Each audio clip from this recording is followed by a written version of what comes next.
Hey guys, it's Greg, Danny, and Joe here from Ritual Gaming, and we are coming back to you with episode 5. Chief Chirpa's patch. He's coming in.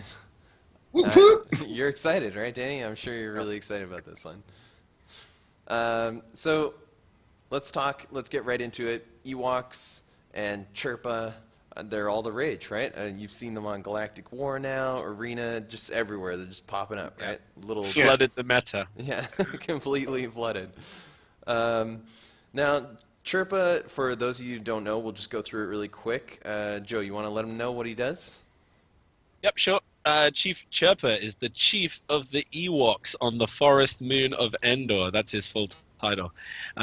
His basic attack. Yeah, I wish I had a title anywhere close to that cool. Yeah, his basic is called Bounding Strike. It deals physical damage to an enemy. In addition, Chirpa gains 20% turn meter if that enemy had more than 50% turn meter. So attack those guys who were just about to attack you. He's got a couple of specials. Ancestral Secrets. All allies recover 10% of their max health at the start of their next 2 turns. So he does a bit of heal. Ewok allies also gain Retribution. That's that cool thing that Kylo Ren gets where you counter when you are attacked 100%.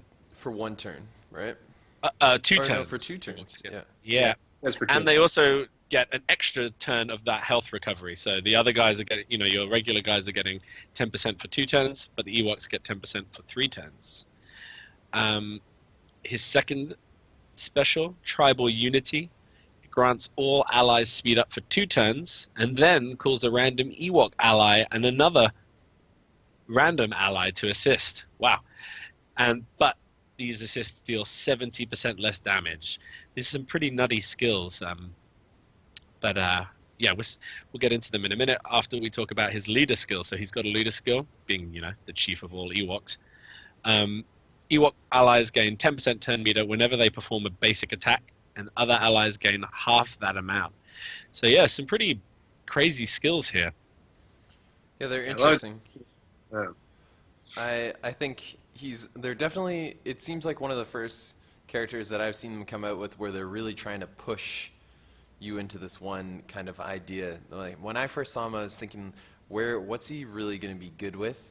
And then I started looking at all the other Ewoks and how they gain turn meter in different ways. So I'm sure people that are listening might not have looked into Ewoks too much, but as we were looking through it, so we saw that Tebow, obviously, he has an ability where he gives all other Ewok allies 100% turn meter, and the Elder, what's that guy called? Elder... I think it's Ewok Elder. Ewok Elder, okay, yeah. I was going to say not Elder Ewok.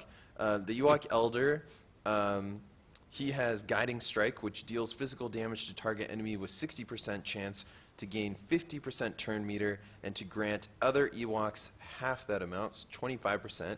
And you've got Scout Ewok, where his unique ability is he gains 5% evasion for each living Ewok ally, adds 25% turn meter on evades. So yeah, it's just a whole lot of little bears attacking you. Yeah. Oh yeah, back flipping all over the place. Yeah, I mean, we were saying earlier that it's kind of ironic that it is an evasion kind of turn meter quickness that they're surrounded with because they are very small, non-agile. So yeah, they don't even have necks. They can't even turn their head from side to side. They have to move their whole body around like they're in a swivel chair. Exactly. But when I first saw this guy, I didn't think he was very good. What did you think, Danny? Yeah, I mean, looking through his abilities, yeah, there's a lot of turn meter, and I get it, there's a lot of synergy, and that's what they're trying to do, and I like that. But, I mean, his basic attack is not exciting to me. Chirpa gains 20% turn meter if the enemy had 50% turn meter. It's pretty situational. Whatever, But I mean, and I think it'd be, sorry to interrupt, but if he went first, if he was really fast, then that would be great, right? Because he would most likely always be gaining extra thing. But he's kind of slow. His speed's 116, right? Yeah. So Sorry, go But on. then we were talking, and we were saying like his second special is like Joe said, he grants all allies speed up for 2 turns, and he calls a random ally and a random Ewok. But you were pointing out, Greg, that if you level him up all the way, That then ability. that ability. He can basically get the entire team to attack, which is pretty cool, mind you, at 70% less damage. But still, there's a whole lot of turn meter going on there while they're attacking, right? Because of all the Ewok synergy. Yeah. So it could just be really annoying to have like 10 attacks from these little tiny bears hitting you right before you get to go. Yeah. Yeah. It's like Joe was saying, death by 1,000 cuts. No. Yeah, Or in this but case, the reason like it's 1,000 sticks and stones. yeah, exactly. But I think the real issue here is that he's an Ewok, and the Ewoks are just not I'm not like racist. Are you Ewok I've got racist? loads of Ewok friends, but Said he's an Ewok. yeah, no, it's just that he's a stupid Ewok, and no, I like the Ewoks, but they're pretty weak. You know what I mean? And so, sure, they're flipping all over the place, chucking spears at you. If he was any other class, if he was a Jedi or a Droid or a Rebel or anything else, he would be these abilities would be completely insane. Yeah, they would be nuts. But because he's an Ewok, and he's just calling Ewoks at 70% less damage because they were hitting way too hard before. Yeah, that's I mean, Yeah. so I guess the toughest part to call is with all of these attacks, with this crazy 10 meter just constant snowball effect, like, are you outputting enough damage? And I'm not good enough at just crunching stats in my head to work that out. So someone might put this team together. And like we always say, we seem to always like talk down guys when they come out, and then someone's like, "Oh no, wait, you do this," and they're real good. The next episode comes out, we're like, "Man, that guy's good." Yeah, and yeah, I reckon it really comes down to like, sure, you're getting all these attacks, you're recovering health. You've got the Elder in your team who might even bring your Ewoks back to life, and it's really just a case of can you get the damage out in time because. As we've talked about a lot, this speed meta of super power output still hasn't changed all that much. And I think if a couple of guys can just come along and one-shot your Ewoks and then you're done. Yeah. And his Ancestral Secrets thing where the allies gain retribution and they recover 10% of their max health each turn, even if they're Ewoks and they're getting that for 3 turns, and even if they do have retribution up, I mean, the whole thing about Ewoks is they're really, really squishy, right? I mean, Ewok Elder, I could see maybe him being able to have retribution come into effect because he is pretty hard to one-shot. But Ewok Scout, maybe Tebow, actually. I guess you're not going to one-shot him too, but even if retribution does come into effect, they're not going to stun on hit with their basic attack or anything like that. They are going to gain turn meter. So, I mean, as I'm talking it out, I can see maybe with Tebow and Ewok Elder, but I feel like Scout, which might be your main source of damage in the team, it could not be very useful on him, because he could just get one-shotted in the current meta. Yeah, that's what I'm thinking. I'm thinking this is a really cool idea, and I love the idea of this sort of unceasing teddy bear attack. But I just don't think they just possess the damage to not the life to survive being one shot, and the damage to start really giving the sort of 1,000 cuts you need.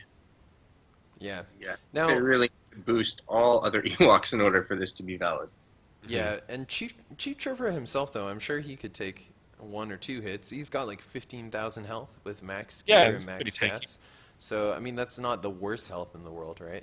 And, but I don't know, even then, as soon as, I'd really like to see it in action. I would love to see a video of someone with a fully maxed out team doing this. I'm sure it'll come out. For sure. Someone's going to do it. Yeah, so I mean, lots of people are really into Ewoks, and lots of people really hate them. But I would love to just encounter this team in Galactic War and be able to play against it a bunch of times and see how it goes. That would be cool. Mm-hmm. Okay, so if you were going to run this team, and it really seems like the only way to run Chief Chirpa is to run him with a full Ewok squad, which if you are going to do, you can't. You still have to have one other member, right? Yeah, lead fifth slot. Yeah, Danny, what do you think you're going to put in that fifth slot?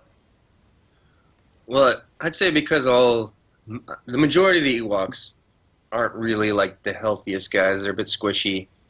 So you probably want a tank to protect them. So I'd say like Royal Guard. Royal Guard right now is just a beefy tank that stuns. He's just a good all rounder. So we've said this before. I'm not going to get into how good Royal Guard is, but yeah, somebody like him, I would recommend, or like I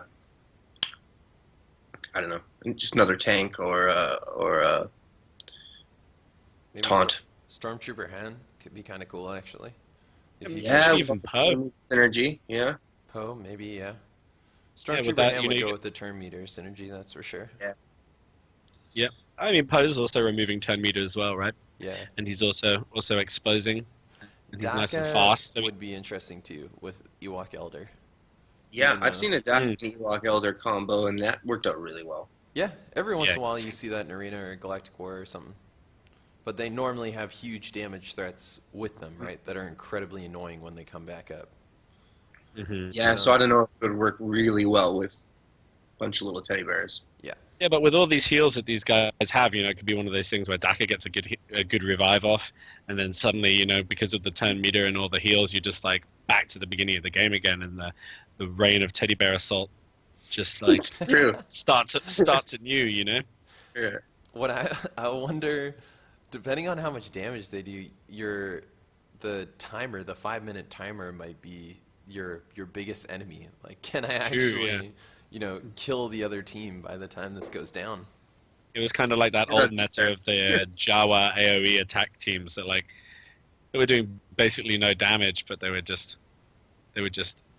wiping things and maybe letting things go to time. You know, a couple of tanks, a couple of yeah. Oh yeah, We'll see. Like in defense, yeah, I see what you mean. Yeah. All right. Okay, let's go on to the next thing. So Ahsoka, which I've been saying Ashoka for many episodes. I'm just so sorry. So Ahsoka Tano is getting a little kit rework. They said they revised her kit so she can have a chance to shine. I mean, some friends of ours really like Ahsoka, and they try and use her, and they've invested a lot into her, so they were really happy to see this. I wasn't, because, I mean, Qui-Gon's already such a good lead that if Ahsoka starts to get good and you can start running a few more Jedis into a team that are going to go even faster, that would be really annoying. Adding speed on top of speed is just crazy for the meta right now. Yeah, exactly. So Danny, what did they change about her? So they feel like Ahsoka had been underperforming due to her unreliable survivability, and compounded by her low speed. So she's been revised. Her basic attack, energy slash, deal physical damage to target enemy, and Ahsoka recovers health equal to 6% of her max health. This is now increased to 9% on a critical hit. And I've used her in a couple events and stuff like that, and yes, I've noticed that as well. It's actually quite a change. That's probably, for me, the only change that matters, but we'll get into that later. Her special, she deal physical damage to target enemy. If the target has 50% health or more, all allies recover health equal to 10% of Ahsoka's max health. If the target is less than 50% health, this attack deals 25% more damage instead. Kind of cool. And her leader, yeah, we all know her leader. Jedi and Night Sister allies have 10% evasion.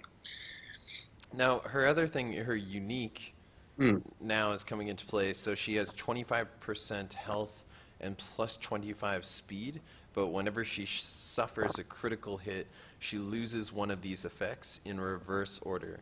Whenever she scores a finishing blow, she regains them. And some people have been complaining a bit about this being difficult to see, whether or not she's lost the effects or not, right? I've actually never played against it yet. Have you guys? Yeah.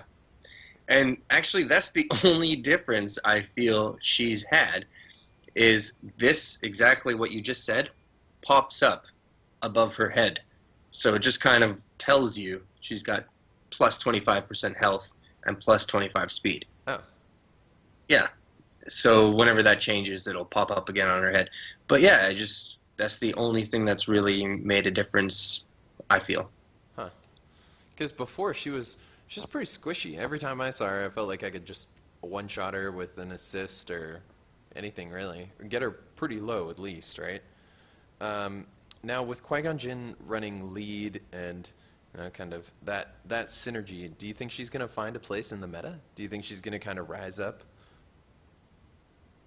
I can see it, but I don't see it, if you know what I mean. Like, I still think she's too squishy. I have noticed her health is a bit more of a factor, and you can't really quite one-shot her yet. Okay. So she won't stick around with maybe an assist attack, which is good for people who are running Ahsoka. But at the same time, even though her speed is increased, she's just still not fast enough to really keep up with an opposing team.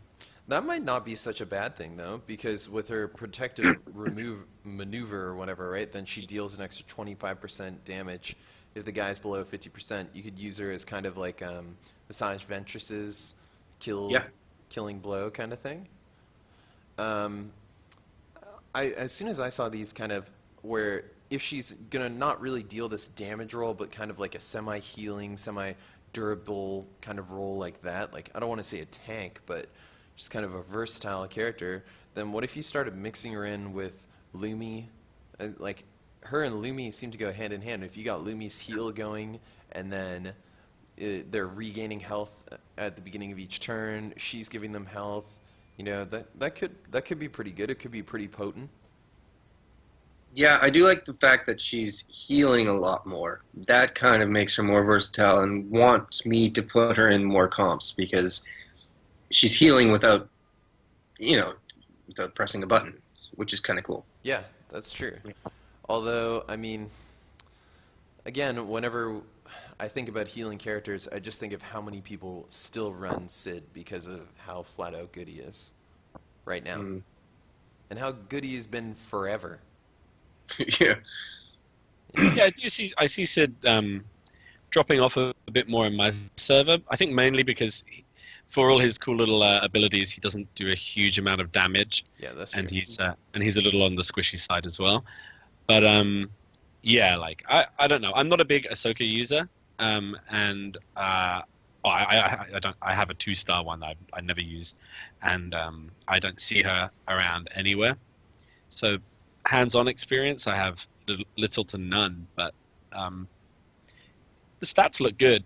But it's always, again, with the stats, they always look good until you put them into practice. So I think the general feedback has been like she's better, but she's not great still. Yeah, she's not going to be unstoppable. I was thinking maybe if also you run her with Lumi, run her with Old Ben, and then Qui-Gon and Qui-Gon, Lumi, Old Ben, Ahsoka. Somebody else. Throw somebody else in there, doesn't matter. But get kind of like a control semi-healing composition going on there, like a little bit of a, like if you're going to take it to talking about Hearthstone or Magic decks or something, like a mid-range kind of deck that you're playing with. Yeah. That would be cool. I would love to see a meta where something like that is a bit more viable, where those characters aren't just going to get instantly annihilated. Yeah, like the only time I really see Old Ben played much, and I guess we'll get onto this later because we've got some news about Old Ben coming up as well, is alongside Stormtrooper Han. So that could be a good final piece to that puzzle. He does a bit of turn meter manipulation, gets his taunt up, and then your guys can hide behind him and do their work. Yeah, and if they don't have a Sid, then his problem has kind of always been he is a taunt, but he can take a bit of a beating, right? So if we've got some bit more healing going on, then maybe keep him up for those 2 full taunt turns and allow you to do your damage. That'd be pretty cool. Just that extra little health for Stormtrooper Han. Yeah. Yeah. And I mean, my favorite thing about running Qui-Gon in any comp too is, I mean, his assist ability is amazing, but his third ability is great too for just whenever they have a taunt, you can just instantly take it down. It feels like crippling them so Love quickly. that. Yeah. Mhm. I love that in Galactic War, actually. Or I even just with got mine to 7 stars, so. when she gets her 2 times bonus, and you're just like, nope. Yeah. I like that. Okay, so, alright, that's the end of Ahsoka. Now let's talk about the random stuff. The other kind of little, I did it. I knew I'd do it Yeah. one time. The end of who? The end of who, Greg? Ahsoka. Ahsoka. Ahsoka. Yeah. All right, so random stuff. So one thing they added is they added a new environment, which is cool. I think it's just cool that they keep adding new environments. I feel like they could sit back on their laurels with this one. Or wait, is that the Yeah, saying? Did pretty I get much. that right? All right, Yeah. nailed it. Ahsoka. Nailed Ashoka. No, I think it's cool. It's nice. Yeah, it's just, when it pops up, you get that little like, oh, yeah, again, talking about games like Hearthstone, it's always great when they add those little playboards to games like Hearthstone. It'd be even better if there were like little interactive things you could do on these, like tap the lather and that'd be cool.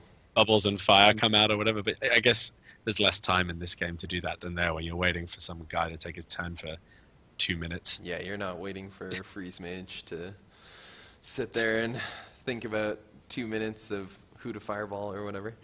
Yeah. Yeah, I think it's cool. Yeah. Yeah. And all right, the next one is Old Ben. He's farmable. He got put into Cantina battles. He's in 2F and 6B. I would have been bummed out if they just put him in 2F, and then you're kind of getting a little bit less for your energy there. But he's in 6B. I am definitely going to farm him. What about you, Joe? Yeah, I like Old Ben, and on my other account, I've got one already, so that's a guarantee that he's going to 7 stars. He's going right to the top, and yeah, I'm down with the Old Ben action. Like I want him on my main. I've got him on my ult. Like he's just a cool guy, and I think he opens up a lot of opportunities for different builds. Like you say, if start looking at control-y builds and stuff like that, like Old Ben's your man. Like I think he's good all around, and his abilities are just so strong. That just Jedi mind tricks just can completely change a battle if you can get it off successfully. So yeah, he's a cool guy, and yeah, I totally agree with you. After many, many weeks of farming 1A for my Genosian soldier, I really don't want to run any low-level Cantina battles anymore because it's just upsetting. Yeah. So yeah, 6B is where I will be farming him from when I get to him.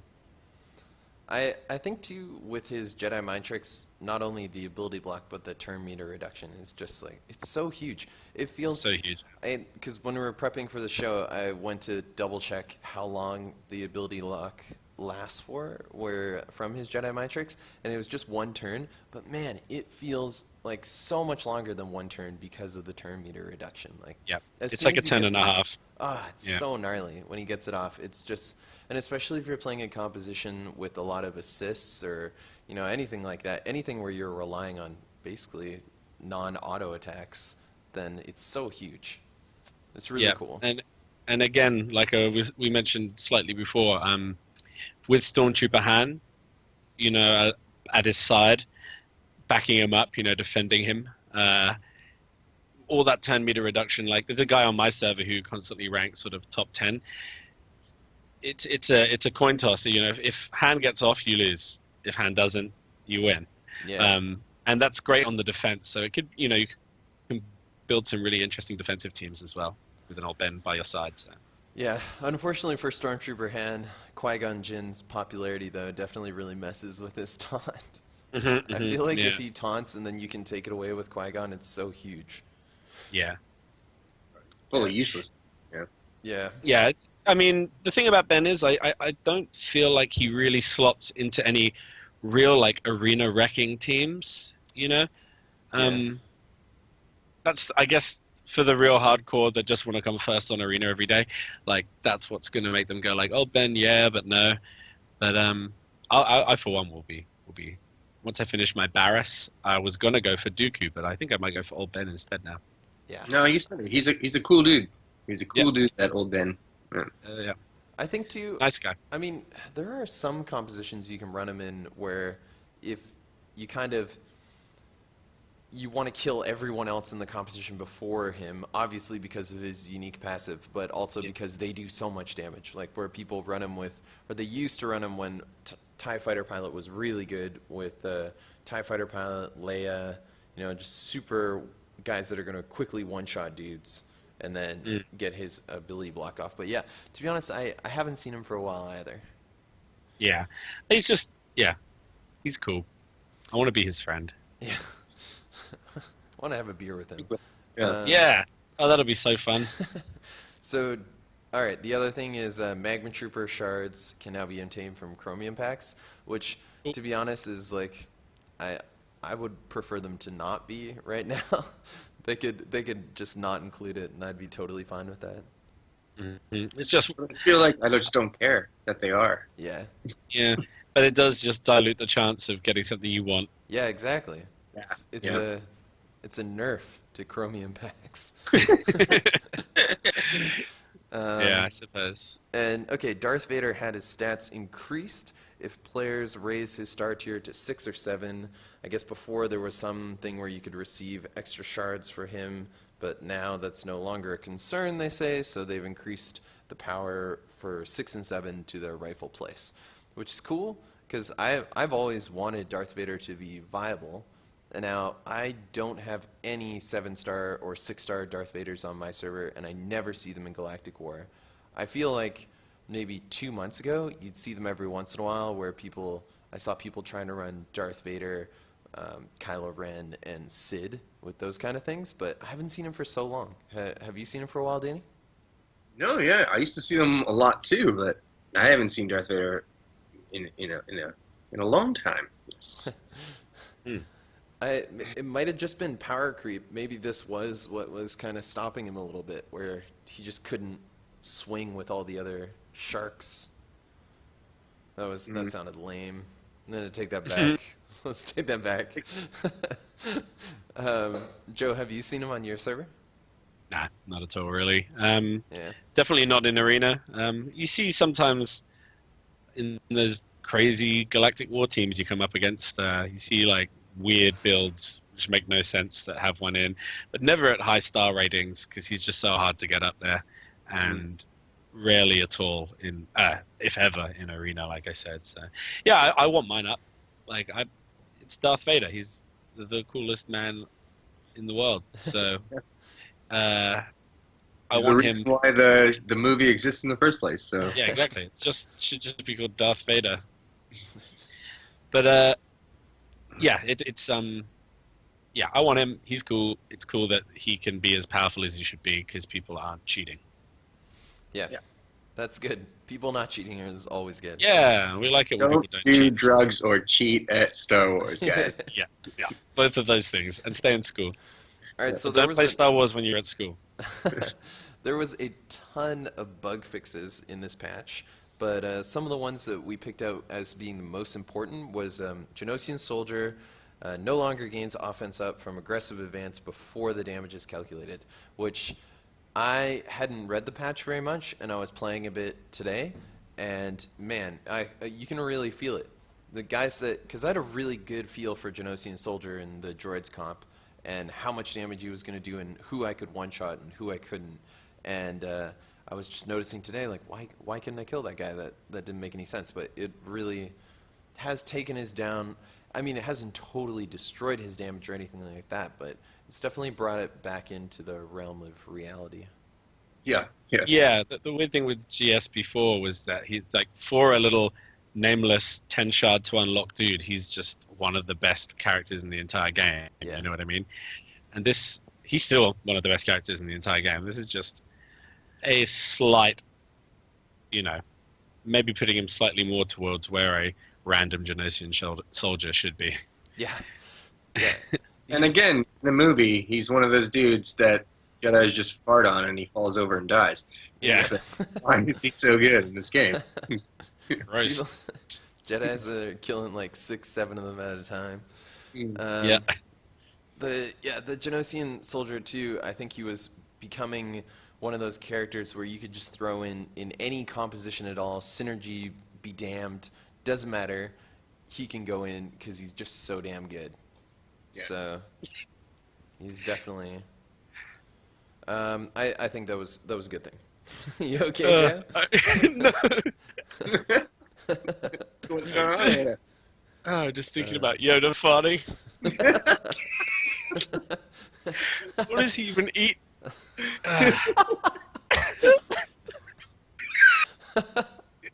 What does he even eat?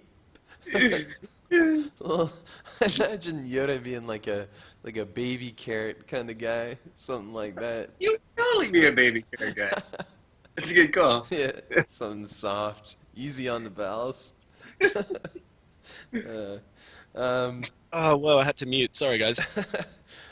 Okay, so the next bug thing that they fixed was Ray's flurry of blows no longer triggers a counterattack for each hit. So, Joe, you have been at the mercy of Ray for so long. Yeah, I got this one guy on my server who's obviously a very big spender and has some crazy builds. Like, I've just noticed this week he just dropped in the 7-star Royal Guard to confirm his dominance. Whale status. Yeah, he's just like, he knows, or she knows. But anyway, yeah, this means that Ray's flurry of blows thing is slightly less insane, because there are certain games where I would just press, start fight, and then I would lose, and then I would, and that was it. That was my game, watching my team die before I could do anything, because, Qui-Gon goes, Rey comes, and then it's just like, it's kind of like what they want this Ewok team to be, except with guys that actually hit really hard. Yeah. And it was just a bit of a joke. Now, she's still powerful. I mean, that guy was still, I managed to pip him to first place today, but I still don't like having to take him on. So Rey is still a threat, but again, a bit like Genosian Soldier, just brought her back to Earth a little bit. Yeah. I'm glad, too, that they're trying to tweak it a little bit in that sense instead of just hitting them so hard with the Nerf bat. Like, because people invest so much into it. You don't want to take them down too many pegs. Mm-hmm. No, yeah. And especially someone like Rey, who is right on the borderline of like whales only, because she only has a couple of hard modes. Yeah. So to have a 7-star Rey, you've probably invested a fair amount in the game.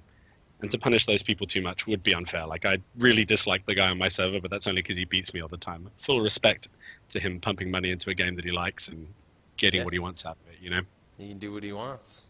Yeah, it's his money.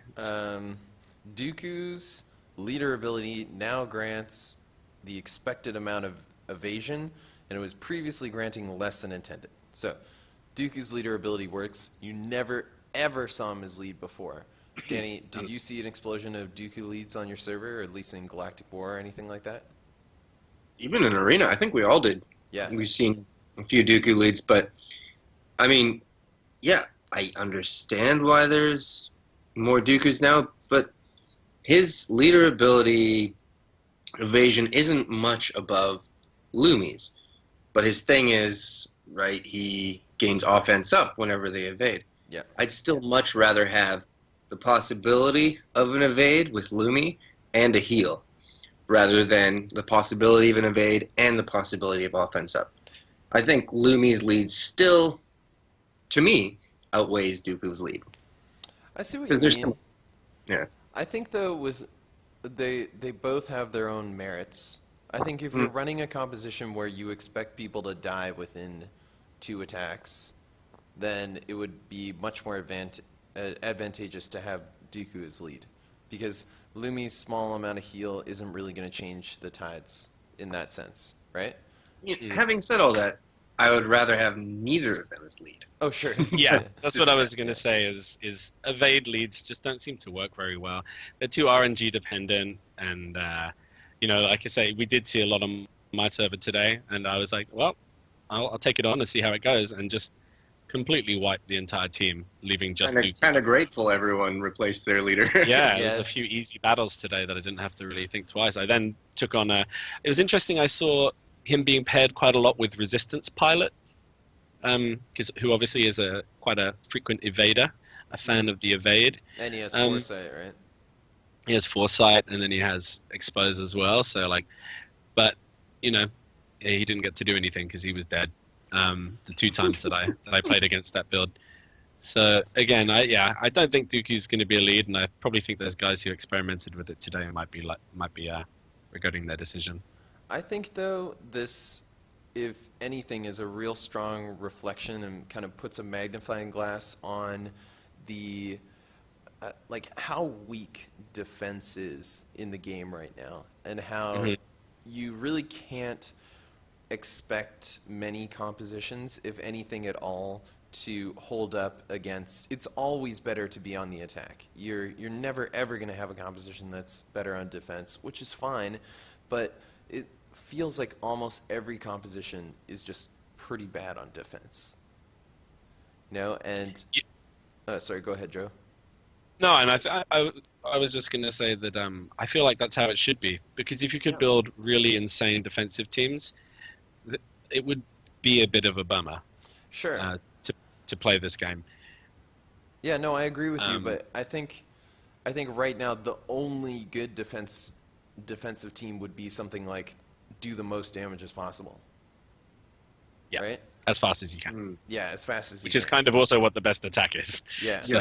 And so if people don't have that available to them, then maybe kind of rolling the dice a bit with Dooku's possible evasion is your best chance. Yeah. Yeah, you're right. Like, just adding a bit more RNG on the defense as well as, having an okay offense is kind of a good way to kind of solidify your rank. I guess you'd have to... sorry, go ahead. No, it's just saying the RNG on those speed and damage teams is just on the defense. Do they attack the right guys? You know what I mean? Yeah. It's like, we go into these fast Qui-Gon teams, and you're playing against, you're basically just sitting there crossing your fingers hoping they attack the right people. So I guess and really then it's just both RNG. In one case you're hoping that you get evades, and the other one, unless they really change the way defense works. Yeah, actually, you're definitely right there, Joe, where if defense was a bit stronger, it could potentially make the game a lot more boring. But I don't know. I would like it where there was a bit more variance in defense. Yeah, and you could set up a defensive team to leave on when you go away, and you're not going to play the game for a few hours or whatever. Yeah.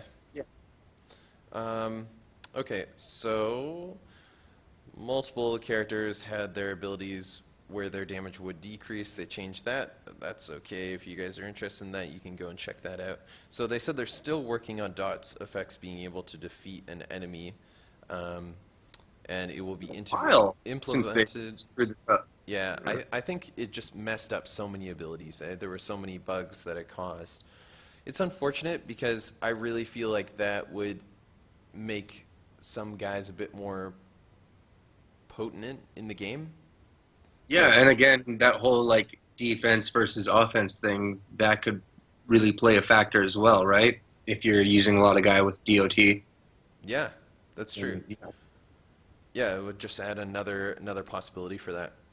Okay, so we are going a little bit over time, so we have about 5 minutes left until we hit 40 minutes. So let's quickly discuss the Droid event. Now, since I am an iOS user, I unfortunately do not get to participate in the Droid event. So Danny, why don't you quickly tell us about the Droid event? So there's 3 tiers of this Droid event. Basically, really to speed it up, is the first tier, you need a 2-star team of 3 droids. Second tier, you need a 4-star team of 3 droids. And the final, you need a 6-star team of all 3 droids. The rewards really aren't amazing. I ran it today, and you get the first tier, 1 shard of any droid in the game. Second tier, 2 shards. Third tier, 3 shards. And you get a possibility of getting the new training droid, the 7-star training droid, and a bit of cash. The only really good thing to me about this new event is you get a free data card every day for about 15 days. And I really like getting free stuff in this game. Wait, what can come in the data card? Again, just shards Oh. and money. money, and actually even training droids. Oh. So basically, the same thing you're getting from running the event. From the event. Oh, that's Yeah, cool. but I got 25,000 credits out of my data pack today, and that's, as anyone who's running at a high level knows, money is scarce all the time. So anytime someone wants to give me 25, the sparkly little credits, I will happily soak them up. Yeah. Okay. So it's okay. It's not. Yeah, It's not amazing. I guess the biggest area of discussion here, which you might not have time for, is the fact that it's platform exclusive. And I think the way they've set it up is fine. You're not getting crazy rewards. It's not like a new character or something, which would be really unfair. I still think it's kind of unfair, but at the same time, Android, Google Play paid their money to support this game, so they, it's part of the Google Play Games Week or something. So it's some big promotion that Google are doing. And I mean, it's not like they haven't done this before, right? Before they were giving out free characters when The Force Awakens came out, and Android users got Phasma and somebody else, I forget, and iOS users got Poe and somebody else.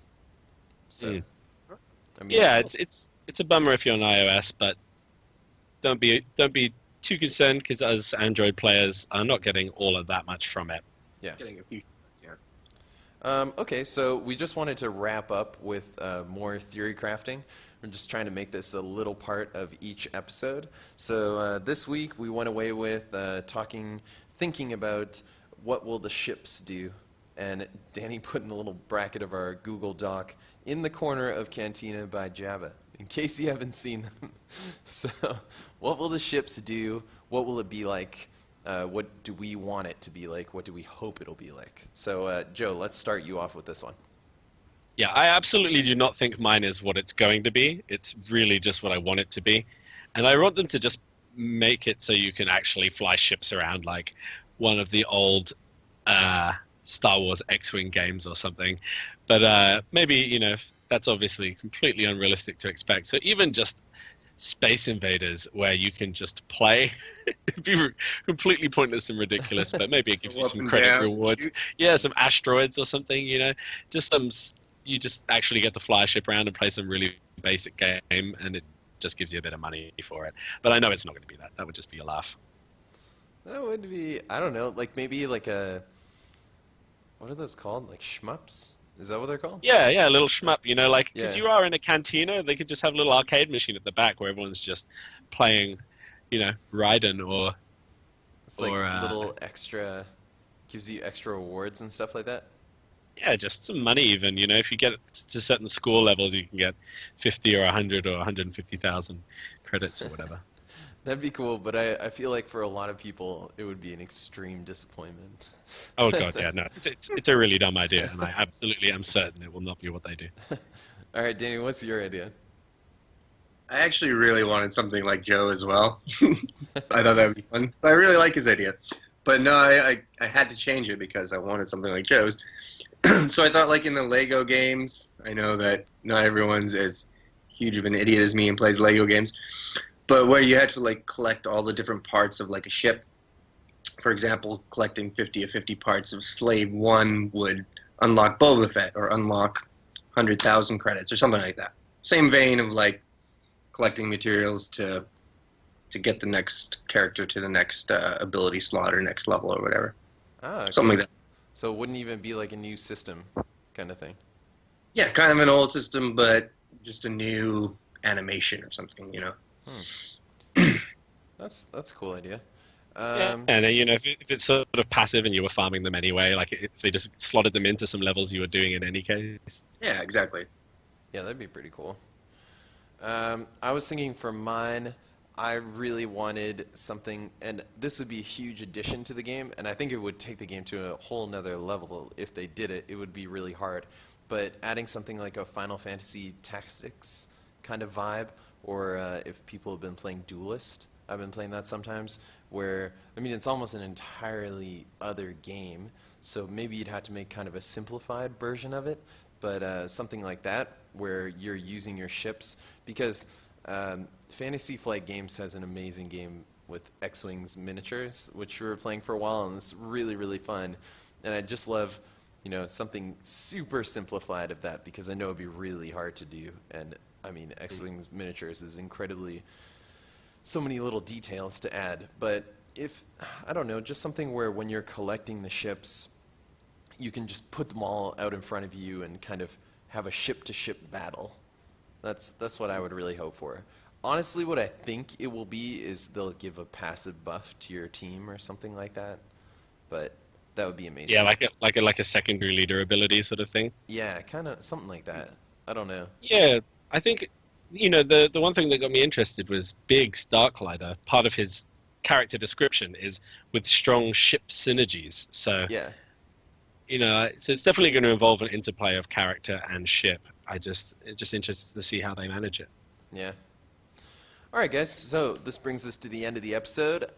This coming week, or I'm trying to figure out what it'll be in internet time. So about a week from now, we're going to be shooting some episodes in successive. Definitely did not phrase this right. We're going to shoot a whole bunch of episodes at once. We're going to be doing a Galactic War speed run. We're going to be doing some arenas, another podcast kind of more discussion based, and some Bronzium openings. Joe's been having this little nest egg of Bronzium openings, or Bronzium ally points on his secondary account. We're going to do something like that. So keep an eye out for those videos that are coming up. And like and subscribe to the video. Give us your comments below. Tell us what you think ships are going to be all about. Because if you have some secret information and some devs or something like that, I would love to hear it. I really want to know what those ships are going to be like. And one thing that I want to ask you guys, when do you think they are going to increase the level cap? Because that is what Joe, Danny, and I have been talking about a bunch in our little WhatsApp group that we have where we talk about this game. Because it's going to be, I don't know, is it going to be soon? Is it going to be a while? I personally hope it's going to be a while, but Yeah, we'll it's see. going to be rough for us no matter what. Yeah, it's going to be terrified. rough no matter what. Yeah. It's going to be so much money, man. I just don't want to save up all that money. All right, so this is us from Ritual Gaming. Greg, Danny, and Joe. We'll catch you next time. Yep.